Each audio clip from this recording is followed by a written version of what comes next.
Let's all go to the lobby. Let's all go to the lobby. Let's all go to the lobby to get ourselves a treat. Hello, everyone, and welcome back to the Movie Pit Podcast. I am your host, Christian Renteria, and yes, it is, again, a long time, no podcast.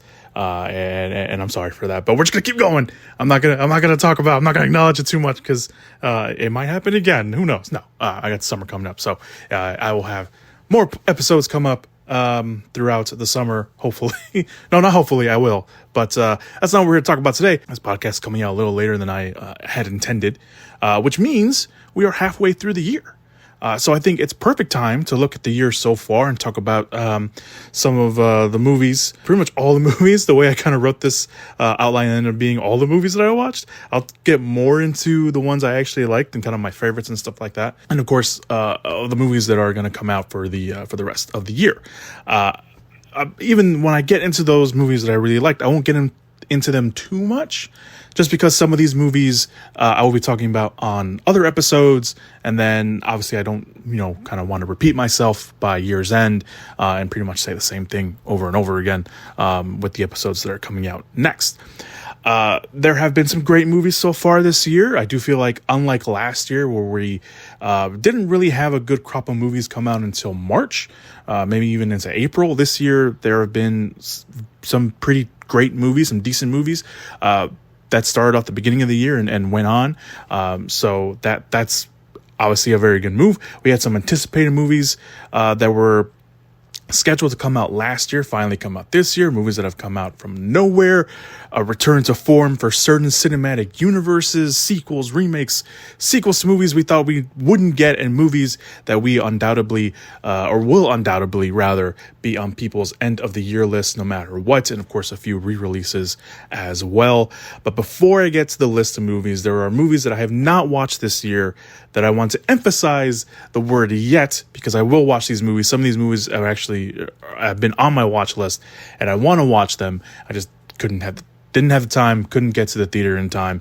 I know some of these are already on VOD and streaming, so obviously I have a lot more time coming up this summer. Some of these will definitely be knocked off my list when I finally get to them. So some of the movies I have not watched this year, some of these are also kind of more personal picks. These aren't necessarily like, oh, these are the big movies you got to watch. These are just, some personal ones that I do want to watch that are kind of on my list, if you will. So like the first one right here, Wallace and Gromit, Revenge Most Foul, which is on Netflix. I want to watch that because I like the Wallace and Gromit movies. The Last Showgirl had a limited release here in my area right before the Oscars, and again, I just couldn't get the time to go watch it. Presence is another one that's one of the many Steven Soderbergh movies that have come out this year. September 5, which I know is streaming. That's actually it's literally right there on my watch. I was actually going to watch it before I started recording this podcast, and I didn't have time. One of Them Days, I know that's also on streaming. Paddington, Peru, which I'm really upset about because I really like Paddington movies and I really wanted to watch them in theater.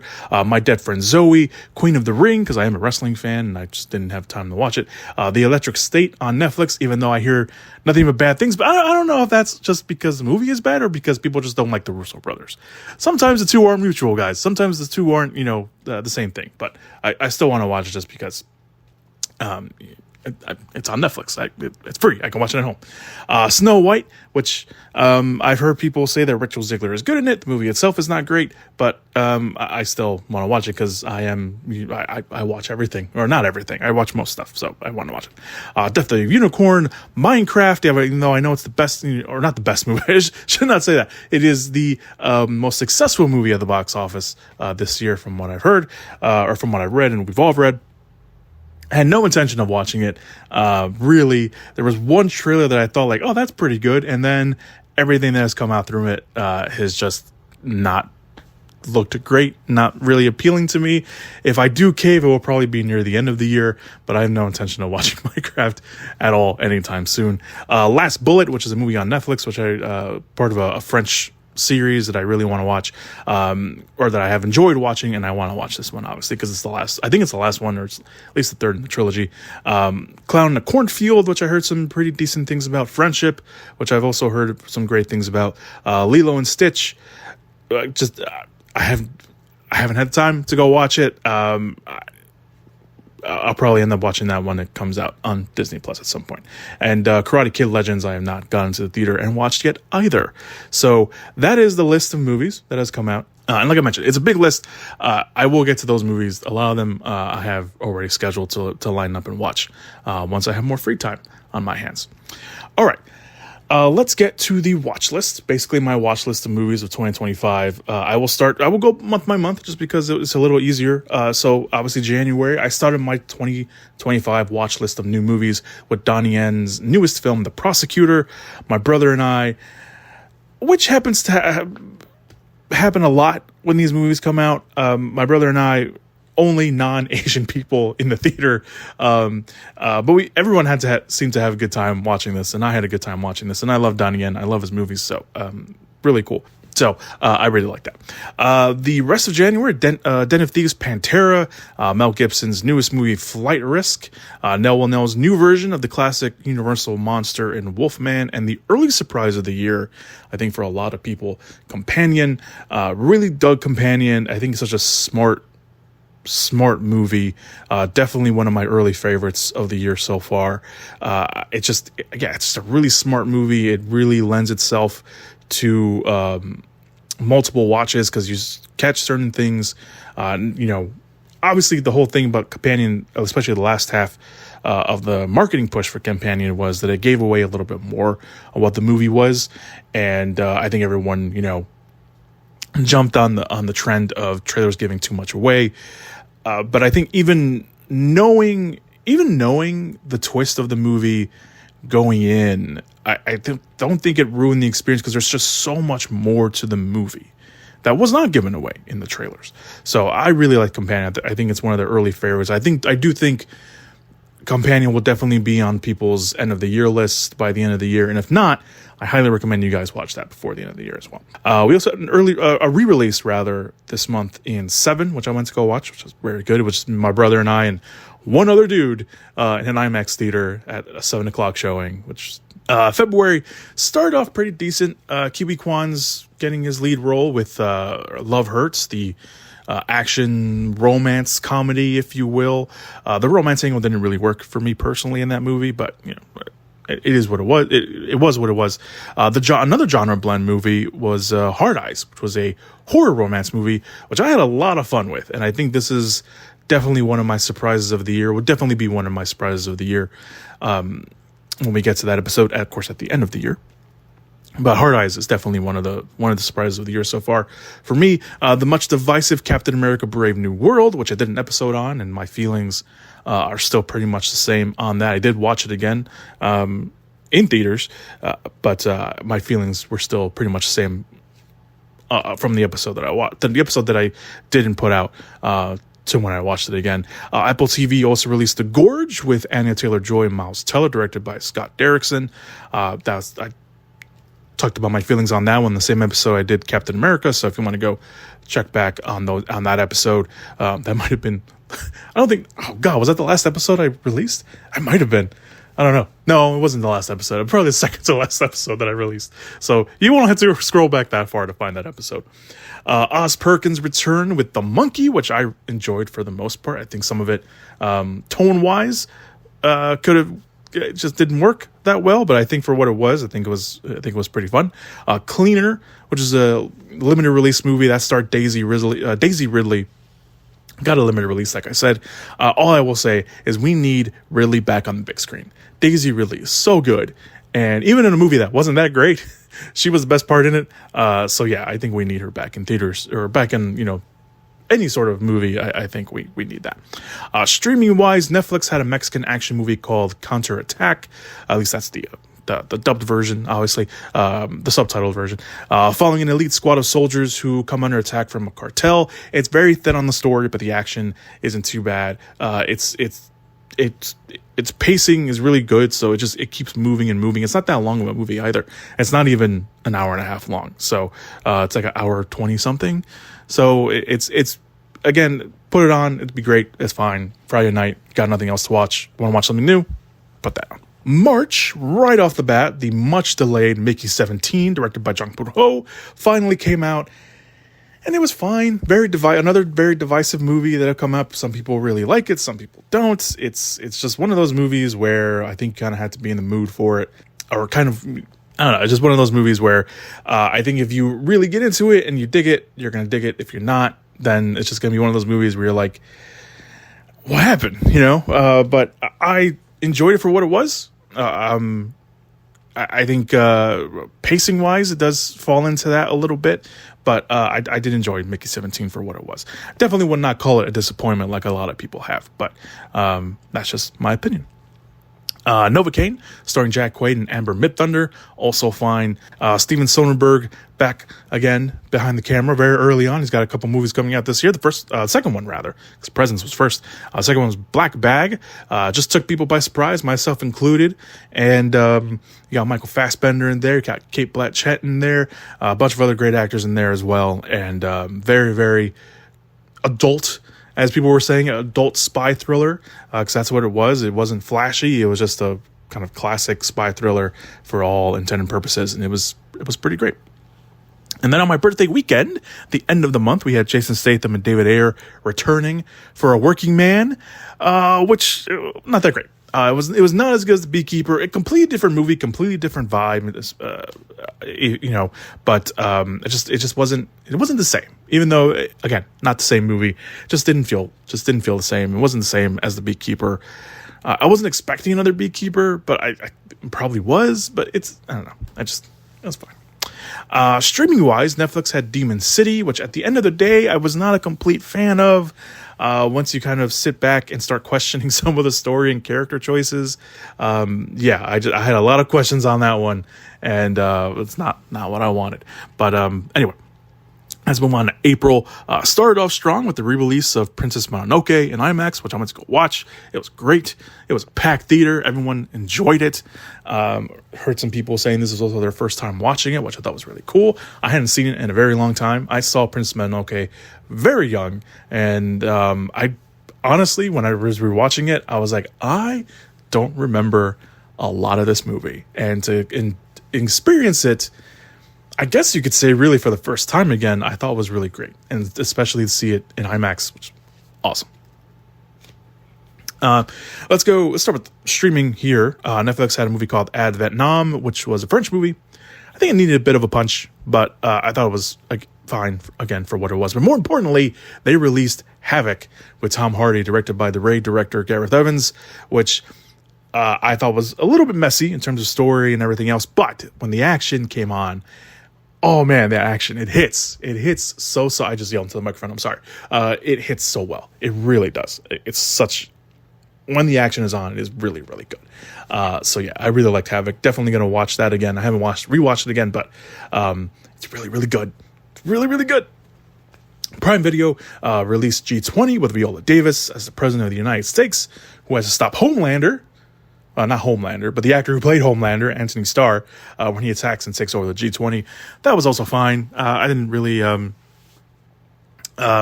enjoyed it for what it was, but I think in the end of the day, it was fine. All right, the rest of the month, we had Hell of a Summer, co-directed, and I think also co-written, also starred with Wolfhard from Stranger Things. I think they had done this years ago, and it finally got released. It was fine. It was fine. I don't know. I didn't really expect anything from Hell of a Summer. I only seen the trailer really once, and it played in my area for a little bit, and I went to go check it out. It was fine. It's about these kids go to a summer camp and they start getting picked off. You can tell that Wolfhard and the person he did it with, and I forgot to write down their name, but you can tell they love the horror genre, and especially the summer camp kind of movies, because it very much was a homage to those movies. But it just wasn't great. Drop came out as well. I really liked Drop. I think I liked it a little bit more than I probably thought I did. Looking back on it, and it's a fun little thriller. It's really great. The actors in it, the leads are pretty great as well. I liked a few things they did in the movie. in terms of the showing like the text messages and stuff that she gets. Megan Fahy, I actually don't know how to pronounce her last name, and I apologize for that. But yeah, there you go. The Amateur, another kind of adult spy thriller, if you will. Rami Malek in the movie. Rachel Brosnahan plays his wife who gets murdered in a terrorist attack, and he, not being a spy, still takes it upon himself to try to find his wife's killers. And it's a pretty good movie. Lawrence Fishburne's in there as well. He plays a supporting character, which is really great. A great character and great whenever he pops up on screen as well. Obviously, it's Lawrence Fishburne. But the movie itself was pretty good. I think it could have. If I remember correctly, I think some of the pacing was a little bit off in the middle of the movie. But for what it was, in the end, totally, I didn't very much enjoy it. Warfare, obviously, one of the big ones that came out in April. A lot of people talked about this one. It's heavy. It's a heavy movie. It's not a fun watch at all. This is based off a true story. One of the guys that was involved in it, Ray Mendoza, I believe that's his name. I didn't write down the name. I apologize for that. But I know Alex Garland also co-directed the movie, helped him direct the movie. It's really good. It's a really good. It's just very harrowing. It's rough to get through. I was listening to a podcast with a few guys who had served in the military, and I think one of them, I think they had a guest on, and he wasn't there, but he was in the country when that happened. So he was serving when this was going on as well, and they were just talking about some of the stuff, and they themselves said, yeah, this is what you go through. This is what it is. It's a rough movie. It's a really rough movie, and I saw it in IMAX on a Monday night, and it was still, it wasn't packed, but it was filled up, and you could just hear a pin drop in that movie. No one was on their phone. No one was, doing any unnecessary talking. We were all enthralled by the movie, and when we all walked out, it just looked like we all had the same face. Like, oh my god, like what are we like? It's a good movie, but it's also a movie that I don't think you want to go back and rewatch right away, because it's very heavy. It really is. So I would put some sort of warning on that, because it is, if you haven't watched it yet and you want to watch it, just be aware it is a very heavy movie. It's very loud, especially. I don't know how well the transfer will be from home theater to a real theater, because in the theater it was loud. It felt like you were there, and I think that's the point. The sound design in this thing is incredible. But yeah, there you go. So Until Dawn was the other movie that came out in April. It's based off the video game. I know what the video game was. I know how it plays out because I've seen playthroughs of it. This is very different. It's very different, but it also feels almost like it wants to be its own thing. I talk a little bit more about this on the horror pod that I'll have next year, because I put all my thoughts in there. But I enjoyed some of this knowing it was its own thing.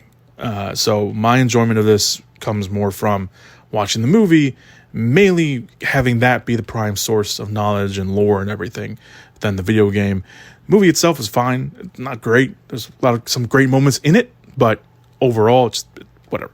The Accountant 2 also came out in April. Ben Affleck's back. John Bernthal's back.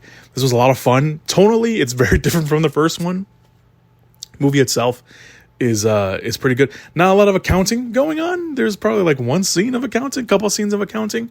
But movie itself, but seeing Ben Affleck, movie itself is great. Seeing Ben Affleck, John Bernthal together, being brothers, being killers as well. Very, very cool. Very fun. And then, of course, the big movie come out in April. This is the other movie I was talking about, where it's probably going to be on a lot of people's end of the year list, Sinners. What can I say about Sinners that hasn't already been said?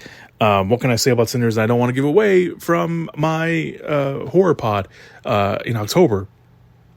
But I will say Sinners, so good. Saw it twice in theaters, once in IMAX and once in the regular. I will say the IMAX experience, much more better than the regular screening, but still a great movie. If you're not watched Sinners, I don't know what you've been doing. I don't know if you wanted to wait to watch it at home. No. I mean, I'm glad you're going to watch it, but you should have watched it in theaters, because it was great. It was awesome. Love Sinners. Sinners was great. If you haven't watched it yet, what are you doing? Go watch it. It's out. It's available on VOD. I think it's available on Blu-ray, or at least the pre-sale was up on Blu-ray. What are you doing? Go watch it. Sinners, awesome. All right, let's move on to May, the start of the summer movie season, and of course the summer movie season for a lot of years started off with one particular cinematic universe. That was the Marvel Cinematic Universe, and they came back to their slot with Thunderbolts, and that's what we'll call it. We're calling it Thunderbolts here. I really, really liked it. I thought it was a great movie. I thought it, a lot of people are on the train of, the Marvel, the MCU is dead. The MCU is back. Oh, we're so back. No, you left. You got off the train. I'm still in it. I'm still on it. I never left the train. I stuck with it because I love this world. I love these characters. I grew up with some of these characters. Not necessarily some of the Thunderbolts characters, but the characters in the Marvel Cinematic Universe. And I stuck with it, even the hardships. All right. Look, listen, I don't like bringing in other stuff. I'm from, outside Chicago. Any sports fans out there, I'm a Chicago White Sox fan. I know what it's like to support a team that's not good. That's not great. So listen, I stuck with it because I believed that this series could do well. They have a habit of stepping off the track sometimes to do experiments. Sometimes those experiments turn out to be great. Sometimes they don't. And they needed to find some of their footing. And obviously with the whole, post Endgame stuff, everyone was like, what are they going to do? And I felt like they didn't know what they were doing most of the time. I think, a lot of us can agree with that. But I think they finally have found their way back onto the track. And Thunderbolts is a good step forward. It's a great step forward. It's a great step forward. And I really enjoyed Thunderbolts for what it was. Cast up and down the cast sheet, all of them fantastic. Moving on. Next movie. Actually, a documentary. Wick is Pain. This is a documentary on the making of the John Wick movies, which I really enjoyed.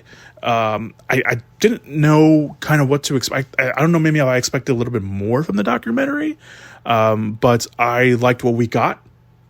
It was great. Some things that we didn't, kind of learn about, or maybe we didn't know about that have come out because of the documentary, which I think is pretty cool. But yeah, there you go. The next one, Fight or Flight. This is a movie with Josh Hartnett, Josh Hartnett Renaissance, trying to continue here. This is where he plays a down on his luck former agent who gets recruited and put on a plane to protect a target, an asset, rather, not a target, from a plane full of assassins. I think it was really great. I think it takes a little bit to really get going, but once it gets going, once the action gets going, it's really, really good. And I say put Josh Hartnett in more action movies because that boy can carry himself really, really well in this. I think he can. So, yeah, Fight or Flight, very good if you have not watched it. Final Destination Bloodlines, very, very good. Very surprised by this movie. Not a biggest fan of the last few Final Destination movies, but I know they were trying to do something different here, and they did, and it was great. It was really, really great. This is what having fun in a movie theater is. Final Destination Bloodlines. Very, very well. Very, very well done. Very good. Deaths are great. Characters are great. Like, this is the first time we were watching movies like, no, like, why did that person have to go so soon? There you go. All right. Why did I sound like that? Anyway, next movie, Apple TV's Fountain of Youth. This is directed by Guy Ritchie, John Krasinski. Who's Josh Krasinski? John Krasinski, Natalie Portman, Domhnall Gleeson. Who's the other person in there that I'm totally blanking on? Anyway, they're in the movie. Very, very good. Isa Gonzalez. There you go. That's what I was thinking about. It's an okay movie. It's an okay movie. It's not great. But it's okay. It's okay for what it was. It's okay for what it was. I'll just leave it at that. It's okay for what it was. For me, anyway. Shadow Force is the next movie. This is, Omar Skye and, oh my God, why can't I think? Kelly Washington. Why couldn't I think of her name? Directed by Joe Carnahan, which I really like Joe Carnahan. I like a lot of his movies, enjoy a lot of his movies. And this one was okay. It wasn't, all that, much of a fan of it. Mark Strong plays the villain in here as well. And it was okay. It was fine for what it was. It was fine. Fear Street Prom Queen came out. I was a big fan of the original 3 Fear Street movies that came out. And when this was announced, I'll say it, and even after I watched it, I'll still say it. I think Netflix should make Fear Street one of their, tentpole horror movies. I think they should be a Fear Street movie every year or every other year, because these movies, they obviously have the books there. I think they do them pretty well. I don't think there is necessarily a bad Fear Street movie. I think there are some, I think there was one in the original trilogy that was just okay. I can't remember which one it was. I really can't remember which one. I don't know. I know there was one that I was like, this one's fine. It was not as good as the other ones. But Prom Queen itself was okay. I think there were some things that they could have punched up a little bit more. Soundtrack was great though. It's a banger soundtrack, especially if you love 80s music. Just some of the stuff could have been punched up a little bit. The reveals of it were just okay. I think at a certain point you probably can probably start questioning some stuff. There was one thing where they brought up, I was like, there's one thing that I really want to know about this movie, that once the reveal happens, you kind of go back and think of certain stuff. And there was one thing that I thought about, or that I questioned about a character's knowledge. And I want to know. I don't know. I just talk to more people about this, and maybe I'll figure it out. But there you go. And then of course the last movie in May that I watched that goes on this list is Bring Her Back. This is a movie that I talked about on social media. I mentioned the Philippou brothers, who directed, of course, Talk to Me. Now they directed this. I just want them to do something more cheery. I really want them to do something more cheery. Their movies have humor in it, and they do. So, kind of break the tension of everything. But I just want them to do something cheery. I'm not talking about like going full-blown comedy. Just like something a little bit more cheerful, because Talk to Me and Bring Her Back, heavy movies. Really heavy movies. Very heavy trauma movies. And Bring Her Back is one of those. The emotional gut punch that you get in this movie at the end is just like, oh, really? That's how you end your movie? And now I gotta go walk to my car and walk back and think about this? Like, what are you doing to me? Yeah, Bring Her Back. It's a heavy movie. I think it's a very good movie. Sally Hawkins, great in it. The 2 young other cast members who I just did not put down, I'm ashamed of that, they were also very good in it. So yeah, Bring Her Back, very, very good. And because we're already in June, I might as well talk a little bit about some of these movies. At least two movies that I've watched so far. Ballerina being the first one. I talked about it on the social medias. I don't know if you guys saw it, but I thought it was better than I thought it would be. I had my reservations about Ballerina because of Len Wiseman. I thought Len Wiseman was gonna. I'm just gonna say, I thought Len Wiseman was gonna fuck it up. I did. I thought he was. I am not the biggest fan of Len Wiseman. I think he won a lot of credit with fans because of Underworld, which is what he directed. But since then, he's done some great work on TV, from what I've heard, and from a little bit from what I've seen. But in terms of movies, not that great. Not the greatest track record. But so I thought he was going to mess us up. And then you had Ballerina come out, and I will eat my words. And of course, there's a little bit of wondering, was it all him? Was some of it Chad Stahelski because they brought the director of the John Wick movies, because they brought him back, or they brought him in to do reshoots, and there's questions of whether it was full blown reshoots or if it was just like a couple weeks of things. There's a question of what it really is, because there's people saying there was this thing, there's people saying it was this thing. There was people saying the original test screenings were so bad that they had to rework a lot of the movie. There's people saying things were cut out of certain things. So yeah, it is what it is. But I enjoyed Ballerina a lot more than I thought it would.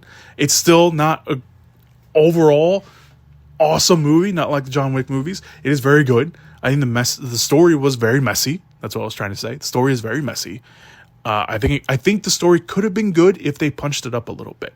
I think if they gave another pass of the script, and punched up some stuff with the story, because there are things that they bring up that kind of just get glossed over. And I was like, that's such a interesting story tidbit, and then like they do nothing with it, you know.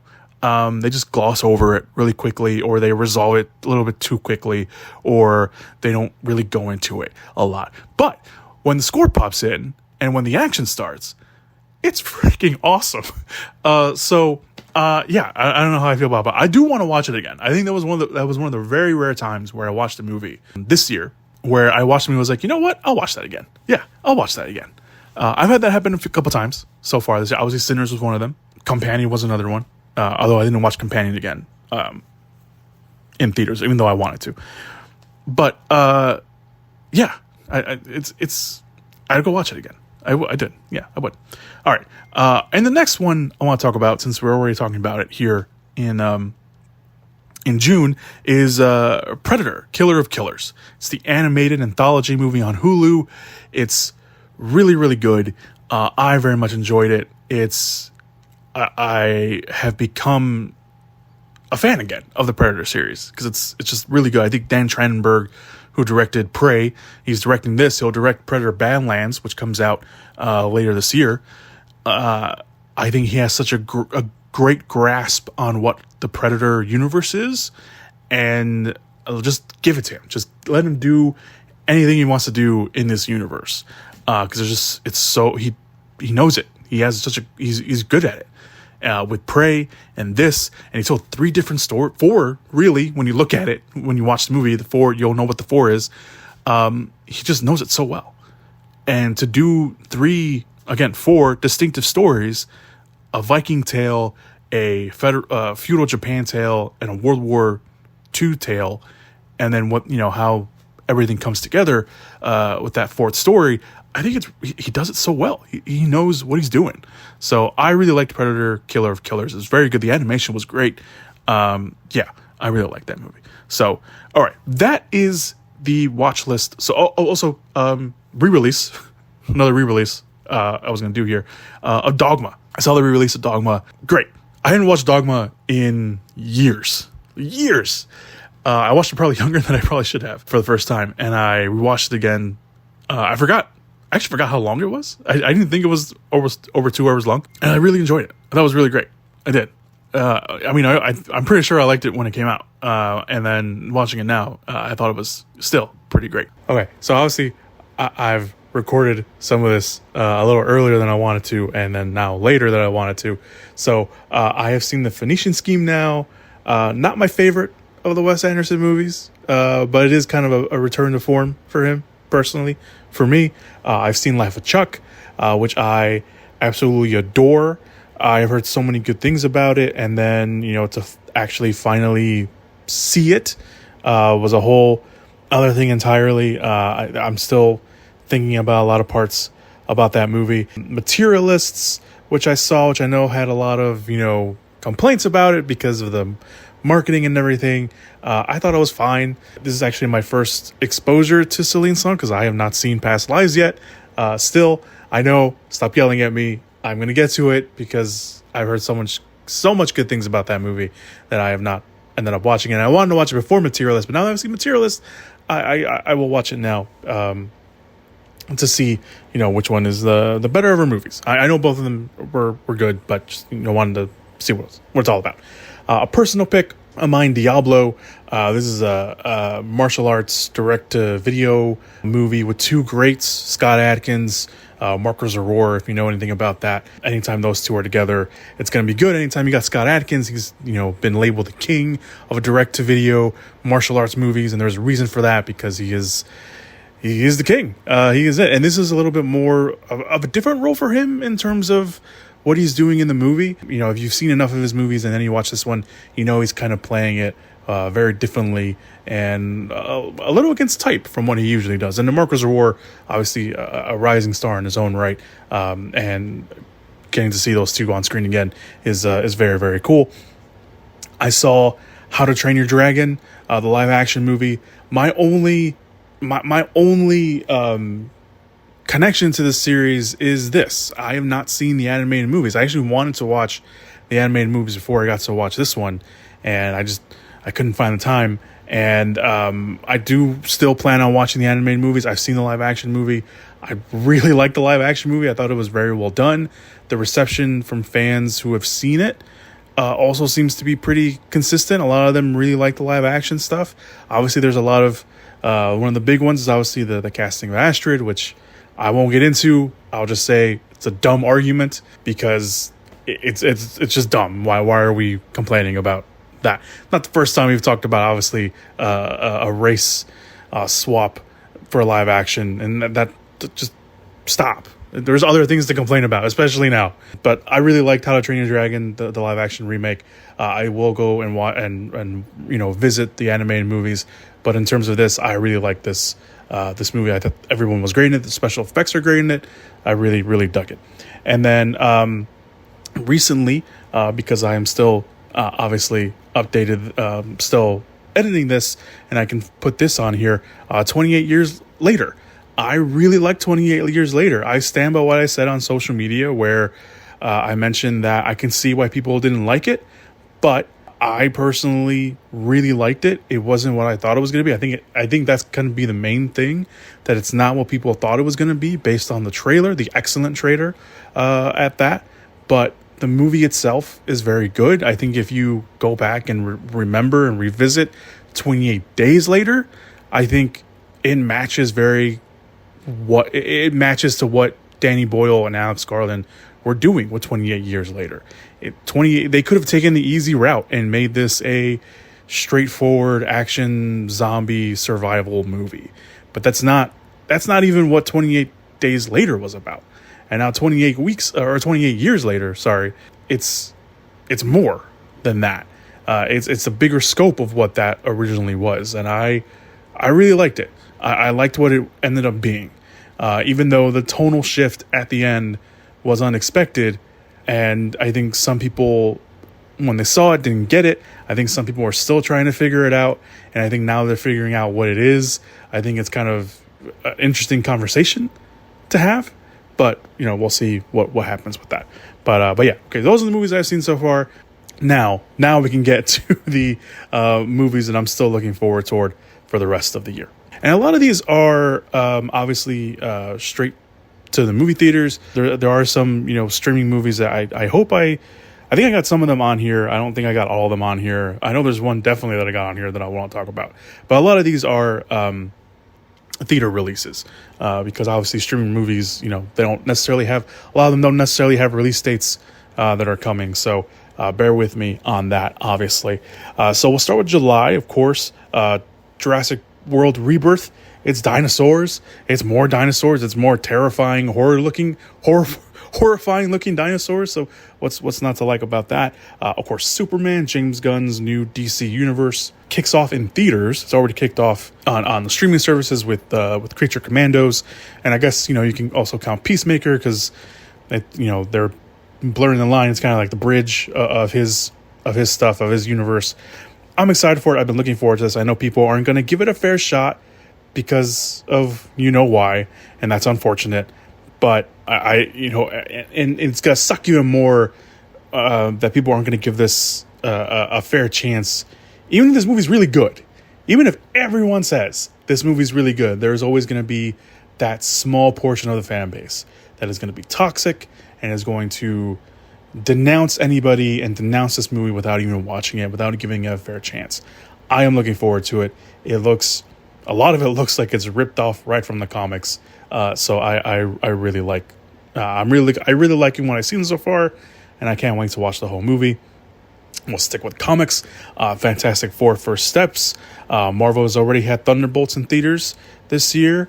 And I'm looking forward to seeing hopefully that same kind of reaction and feeling that we got with Thunderbolts here. Obviously it has a very different look and vibe and feel to it, but I think it fits to what the story, at least from the trailers and stuff, it fits to what they're trying to do with Fantastic Four here. We'll finally get a proper alliteration of Galactus, played by Ralph Innes, which I think is kind of perfect casting in my opinion. and I just hope it's good. Last time we saw Fantastic Four in theaters, it wasn't great, so I'm looking forward to seeing what they do here. August, Naked Gun. Honestly, the O.J. Simpson joke in the teaser and in the new trailer that came out, it still lands. It's still good. I know I have watched the original Naked Gun, but I honestly can't remember that much about it. So this feels like just its own thing. It's a brand new thing for me. I know it is technically a sequel because they have, they're showing the new characters, and these are kind of the new generation of those characters, the sons, I guess, of those characters. And I'm looking forward to it. The teaser itself with the OJ joke sold me. The new trailer that came out recently that I saw in theaters is also very great. Weapons, the director of Barbarian. It's his new movie. It looks great. It looks definitely messed up, and I think that's what's gonna drive a lot of people to go watch this. It looks creepy. I'm looking forward to it. I think he's earned a lot of favor with anybody. Anytime his name is attached to something, I think people are going to go check it out. And Weapons is definitely that. Nobody 2. I really liked the first Nobody. Bob Odenkirk as an unassuming hitman was great. And from the looks of it, from this teaser, or from the sequel, from the teaser that was coming for the sequel, it looks like it's going to be a little bit more of the same. It's a new director with Timo Tangjanto, which I am a huge fan of. I'm really excited to see what he's able to do here with Nobody 2. So I'm excited for that. Move on to September. The Conjuring Last Rites. Admittedly, I was not a fan of the last movie, but these movies always tend to bring the scares. At the very least, have terrific imagery to them. Cinematography wise, they're easily all great. So I don't doubt that Last Rites will do the same. Plus, it's the last outing for Vera Farmiga and Patrick Wilson as Ed and Lorraine Warren. It's going to be worth seeing regardless of that. I wish that James Wan had directed this, just so he can bookend the movies, but we can't always get that. But I look forward to seeing what they do with this one. The next movie in September, The Long Walk. Francis Lawrence is adapting the Stephen King novel, which admittedly I have not read, but I do plan on doing that before the adaptation comes out. I've heard nothing but good things about the novel. I put it in my list to read it before the movie comes out because I do want to read that. For those who don't know anything about it, it follows a group of boys who were involved in this twisted contest called The Long Walk, which they need to maintain a certain speed or they will get killed. The cast is filled up with a lot of up-and-coming and rising stars: Cooper Hoffman, David Johnson, Charlie Plummer, Ben Wang, and a veteran in the cast, taking a villainous turn, and Mark Hamill. I dig it. Really liked the trailer they released for it, so I'm looking forward to that. The last movie in September, One Battle After Another. It's a new Paul Thomas Anderson movie with Leonardo DiCaprio leading the way. The cast looks great in there. I think you got Sean Penn in there. You got, oh my God, why am I blanking on his name? I just saw him, Benicio del Toro. Oh wow, that was rough. It's Paul Thomas Anderson. I mean, come on. Moving on to October, The Smashing Machine. I think this will finally be the test to see if The Rock, Dwayne Johnson, whatever you want to call him, is a true actor or if he's just someone who can't stop himself to play the same version of the same character in all of his movies. What could help is this based off a true story. It's based on a real person. It's based on a documentary of the same name. If you want to go check that out. The trailer was pretty good. I hope that is the case. I'm looking forward to this to see if he can pull it off. This movie he is the lead of the movie. This movie will ride or die on his shoulders. So looking forward to that. Tron Ares. I don't know too much about the movie, or we don't know too much about the movie. I would have personally liked to see a real continuation of Tron Legacy, which I'm a huge fan of Tron Legacy. But the trailer, when this came out, and even when it was announced, I got ahead of myself. When it was announced that who the lead of this movie was, which is Jared Leto, which all the recent news coming out, I hope this has put the movie in danger. But we'll see how Disney handles that. But I didn't like the fact that he was in it. So I'm gonna have to get over that. But the trailer looks really makes this movie look really, really good. So I visually it looks amazing. We'll see if it really is. Black Phone 2 also comes out in October. I really liked the first one. When the sequel was announced, I was a little suspicious. I was a little suspect of it, about the whole thing, because how are they going to make a sequel to the Black Phone? But seeing the trailer and them act, and then, them coming out and saying that, the grabber, Ethan Hawke's character, was going to be like this Freddy Krueger-esque villain. And then you see the trailer, it's like, oh, okay. So I'm actually interested in seeing how they pull this off. It's the same team coming back, so that's great. So I'm really looking forward to it. Trailer really sold me on the idea of watching it. And all my, I'm still, keeping it at arm's length, but it is very much, I'm very much more looking forward to it now after seeing that trailer. And then the final movie in October that I'm looking forward toward, Mortal Kombat 2. I am probably one of the handful of people that genuinely liked the reboot that they did. It wasn't perfect. There was, things I didn't like or wish they had punched up a little bit. But I was down for the potential sequel that this movie would have hopefully at that time get. And now we're getting it. And those early test screening reactions that have been popping up online have me even more hyped up for it. So I'm looking forward to this. I've been a huge fan of the Mortal Kombat, just brand in general for a while. And getting to see it in theaters is really, really cool. Or finally getting to see the sequel and seeing it back in theaters is really, really cool. November, we only got 3 movies in November that I'm really looking forward toward. Predator Badlands. This movie looks great.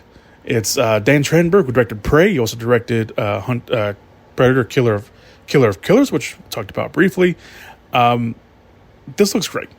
It does. It looks really, really good. I think like I mentioned, Dan Trachtenberg has such a hold on the Predator series. And I think he is, great to lead this series in the future.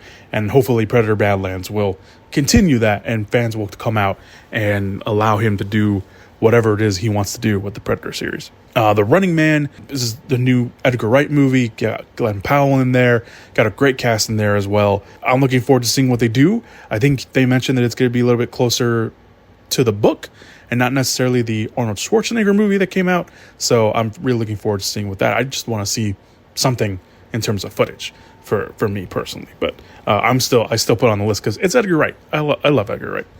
And then, of course, in November, there's no release date for this, but they are mentioning that they are aiming for a November release date. Guillermo del Toro's Frankenstein. I love Guillermo del Toro. I am a huge fan of his. I admire his work. I admire his movies. I downright love his movies. I am looking forward to this. I know that del Toro is a huge fan of Frankenstein. He has said that multiple times. He is a huge fan of all the Universal monsters, but I think Frankenstein is, one of his favorites. And I know that he's going to treat this movie with such respect and tell the story the way that is both respectful to the source material and respectful to the character in general. That trailer alone should sell anybody who had any doubts on that. So I am very much looking forward to his Frankenstein. And then in December, rounding it out, I only got 2 movies in December that I'm actually really looking forward toward. Of course, Avatar. Why did I say that weird? Avatar, Fire and Ash. Look, we can all make fun. Do all our jokes about the Avatar movies. They're good, in my opinion. I really liked the first one. Second one was really good too. Are they overly long? Yes, I will admit to that. But they make it worthwhile in their longness. So hopefully this continues that trend. I want to see the story that James Cameron came up with. So there's that. And then, of course, Wake Up Dead Man. That is the third Knives Out movie that is coming out. That is coming out in December. And I look forward to that. Darren Craig's back. Of course, a big ensemble cast in that as well. So I'm looking forward to seeing what they do with that one. I know Glass Onion was a little bit of a mixed reaction from people, but I ended up liking that. Can't wait to see what they do with this one. So there you go. Those are the movies for the rest of the year that I'm looking forward toward. Obviously, those are just the ones that have been, they're actually on a schedule and that are actually out. I hope I get to watch a lot of those and be as, maintain that excitement and anticipation that I have for that. So thank you guys so much for listening to this episode. I very much appreciate it. I know I have been slacking on my episodes, and I will try to keep that up this summer as much as I can. I got at least 3 episodes planned out for this summer that I want to release. Yeah, I want to get those out. So thank you guys so much for listening to this episode. Let me know what your favorite movies of the year so far are or were, and what movies you're looking forward toward in the comments. If you're listening to this on YouTube, or I think Spotify also now allows comments as well, or any of the social medias that are linked down below in the description/show notes area. Thank you guys so much for listening. I very much appreciate it. Enjoy the rest of your summer. Stay cool as much as far as you can, if that is, something you have to deal with in whatever state or whatever part of the country or world you're living in. So thank you guys so much. Once again, be safe, and as always, go watch some movies. Whoop whoop! Yeah! Give it up! Movies!